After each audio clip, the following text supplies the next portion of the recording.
নমস্কার বন্ধুরা, আজকে আমি আবার একটা রেসিপি আপনাদের সাথে শেয়ার করতে চলেছি। আপনারা প্রথম থেকে পুরো ভিডিওটা শেষ পর্যন্ত দেখতে থাকুন। ভালো লাগলে লাইক ও শেয়ার করতে ভুলবেন না। চলুন তাহলে শুরু করি। আজকে বানাবো তালের পকোড়া। তো দেখুন বন্ধুরা, তার জন্য এখানে আমি তাল নিয়েছি। তালগুলো এখন ভালোভাবে ছাড়িয়ে নেব।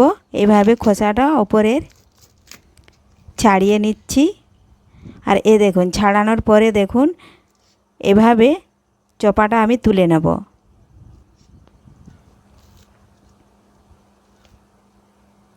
তালের পকোড়া বানানো খুবই সহজ এবং কম সময়ের মধ্যে হয়ে যাবে। দেখুন বন্ধুরা, এখন আমি তিনটে ভাগ করে নিচ্ছি। একটা তালের তিনটে আঁটি এভাবে ভাগ করে নিলে আমার ছাড়াতে সুবিধা হবে। দেখুন এখন একটা একটা এভাবে তুলে ছালগুলো আমি তুলে নেব।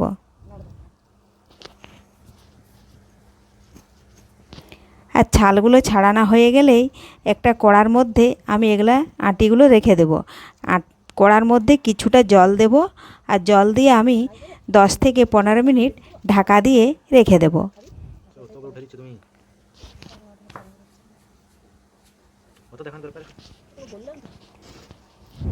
তো দেখুন বন্ধুরা, ছাড়ানো হয়ে গেছিলো। আমি জল দিয়ে ঢাকা দিয়ে রেখে দিয়েছিলাম, কারণ একটু ভিজতে দিয়েছিলাম। আর এখন দেখুন ঢাকা তুলে নিয়েছি। আর দেখুন আটিগুলো আমি এভাবে হাত দিয়ে একটু চকিয়ে নেব। দেখুন এইভাবে একটু হাত দিয়ে যদি আমি একটু মেখে দিই তাহলে খুব সহজে তালের মাড়ি বের হয়ে আসবে। দেখুন জল দিয়ে ভালোভাবে চটকে নিচ্ছি।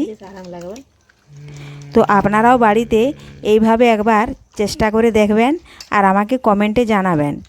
দেখুন এইভাবে ছাড়িয়ে ভালোভাবে সব আটিগুলো আমি এইভাবে একটু মাখিয়ে নিচ্ছি। রেখে দেব, তারপরে মারবো। এখন খিদে পাচ্ছে, ভাত খাতে খুব সহজেই তালের মাড়ি বের হয়ে আসবে। আর দেখুন কিছুক্ষণ ভেজানো ছিল বলে দেখুন তালের মাড়া দিয়ে দেখুন আমি ওপর থেকে নিচ পর্যন্ত এইভাবে নামিয়ে নিচ্ছি।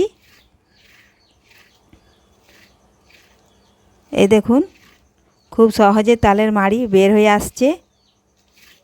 তো আমি এটা মারছি না, আমি আবার অন্য কাজ করছি। এজন্য আমার শাশুড়ি তালটার মাড়িটা বের করে দিচ্ছে। আমি সব কিছু রেডি করে দিয়েছি, এজন্য আর বের করতে বেশি কষ্ট হচ্ছে না।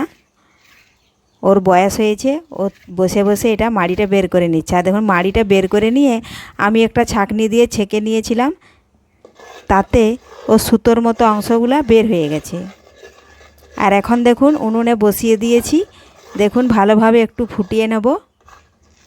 তালমাড়ি যদি ভালোভাবে একটু ফোটানো হয় তাহলে এটা 2-3 দিন রাখা যায়, আর না হলে টক হয়ে যায়। তাও যদি আপনারা রেখে দেন তো বাড়িতে সকালে, দুপুরে, সন্ধ্যায় 3 বার এইভাবে গরম করে নিতে হবে। তো আমি বেশি করে ফুটিয়ে নিয়েছি, ওই জন্য তার পরের দিন যদি থেকে যায় তো একটু গরম করলেই হবে, আর না ফোটালেও হবে, তো নষ্ট হবে না। দেখুন এই মাড়িটা আমি দুটো তালের অনেকটাই মাড়ি হয়েছে। এটা একদিনে শেষ না হলেও আমি এটা 2 দিন রুটি, পরোটা, আবার পিঠে অনেক কিছুই করতে পারবো। দেখুন বন্ধুরা ভালোভাবে ফুটে গেছে। আর তালের মাড়ি কতটা পাতলা ছিল দেখুন অনেকটাই ঘন হয়ে এসছে। এখন এই মাড়িটা আমি নামিয়ে ঠান্ডা করে নেব। এটা আর নষ্ট হয়ে যাওয়ার ভয় নেই। তো দেখুন বন্ধুরা, এখানে আমি 500 গ্রাম চালের গুঁড়ি নিয়েছি। আর তালমাড়ি দেখুন ঠান্ডা করে নিয়েছি। ঠান্ডা হয়ে যাওয়ার ফলে কতটাই বসে গেছে। এখন চালের গুঁড়ির মধ্যে দিয়ে দিলাম স্বাদ মতো লবণ। আর দেখুন কিছুটা তালের মাড়ি আমি বের করে নিয়েছিলাম, এটা এখন দিয়ে দিলাম। আর একটু গুড় দিলাম, কারণ একটু পকোড়িটা মিষ্টি মিষ্টি হলেই ভালো লাগে। আর তালের পাল্পটা যদি অত মিষ্টি না হয় এজন্য আমি একটু গুড় দিলাম। তো আপনারা চাইলে দিতেও পারেন, নাও পারেন, এটা যে যতটা মিষ্টি খেতে পছন্দ করেন। তো আমাদের বাড়িতে একটু মিষ্টি বেশি খায়, এজন্য আমি একটু গুড় দিলাম।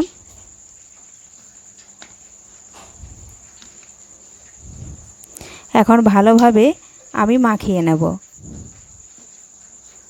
তো দেখুন বন্ধুরা, এভাবে হাত দিয়ে ভালোভাবে মাখিয়ে নিতে হবে, যেমন না একটুও শুকনা থাকে। তো দেখুন আমি ভালোভাবে মাখিয়ে নিয়েছি।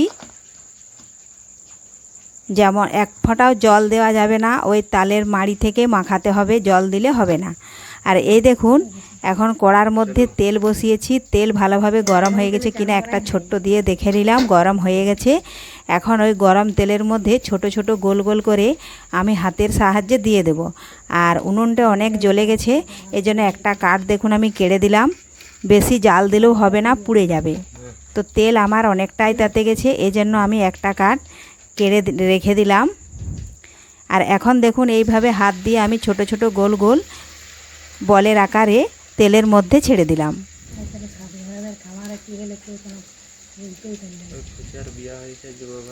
এইভাবে সমস্ত পকোড়াগুলো আমি তেলের মধ্যে ছেড়ে ভেজে নেব। তো আপনারাও বাড়িতে এইভাবে খুব সহজে বানিয়ে নিতে পারবেন তালের পকোড়া।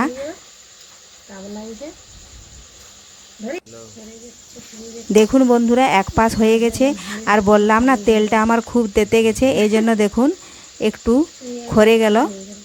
তো আপনারা তেল একটু এই সময় আঁচটা একটুকু হালকা রাখবেন, তাহলে খুব সুন্দর পকোড়াগুলো ভাজা হয়ে যাবে।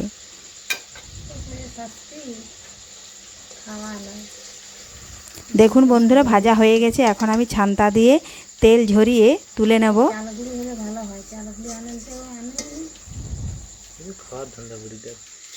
তো এই বছরের মতন তালের পকোড়া, তালের পিঠে, তালের রুটি ও পরোটা সব রকমই খাওয়া হয়ে গেল বন্ধুরা। তো দেখুন এখন আমি এটা একটা থালাতে তুলে নিচ্ছি। তো ভিডিওটি ভালো লাগলে লাইক, শেয়ার ও কমেন্ট করতে অবশ্যই ভুলবেন না। ধন্যবাদ। ফিরে আসছি আবারও নিত্য নতুন রেসিপি নিয়ে।